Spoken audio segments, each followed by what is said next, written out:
Today I'm going to take a look at Visa, so that would be V, and let's see where it's selling at today. Visa's at $74.21. Size is $162 billion. PE ratio is 28. Shares outstanding is 1.93 billion. It pays a dividend with a dividend yield of 0.75. What the estimated intrinsic value would be. And this number seems rather high for this market price of 74. So let's take a look and see what's going on.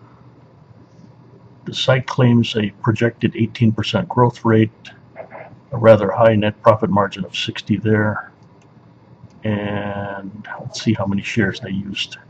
Here they only use 793 million shares.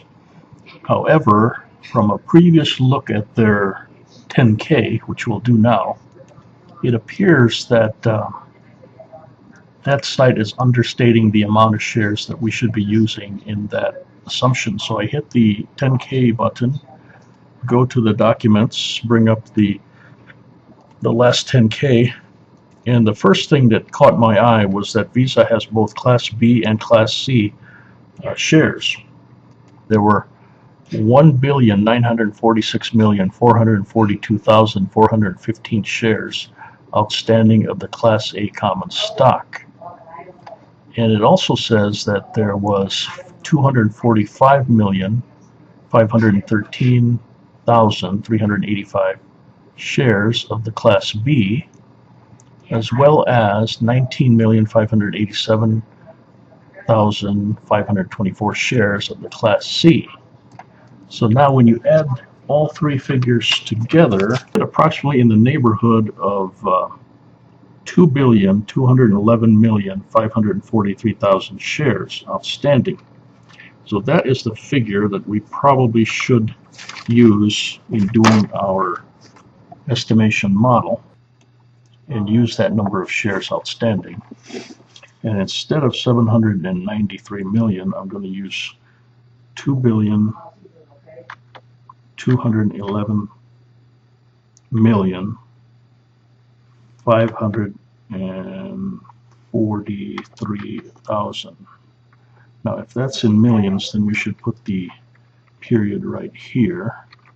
1, 2, 3, 4, 5, 6. Yeah, that would be right there.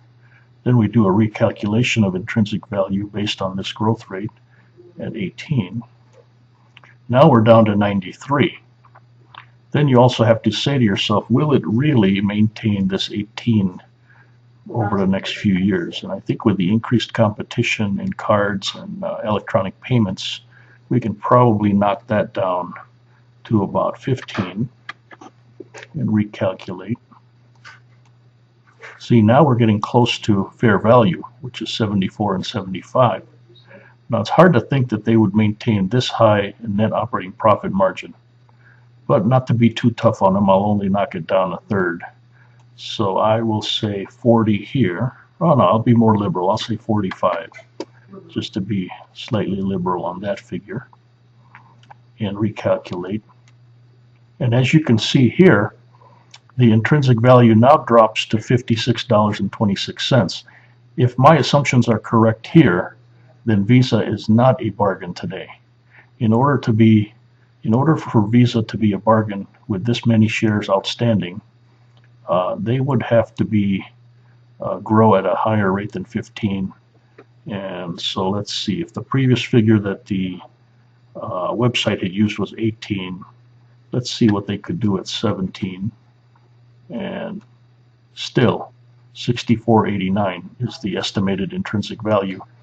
And so I would have to say that at this point in time, you would have to say that Visa is overvalued when you compare the market price to the estimated intrinsic value. And so that is my big warning for today, is always look at the number of shares outstanding, and always make sure that a stock, that a business does not have, or check to make sure that there are, you know all about the different classes of shares that that business has. And in the case of Visa, we've got A, B, and C.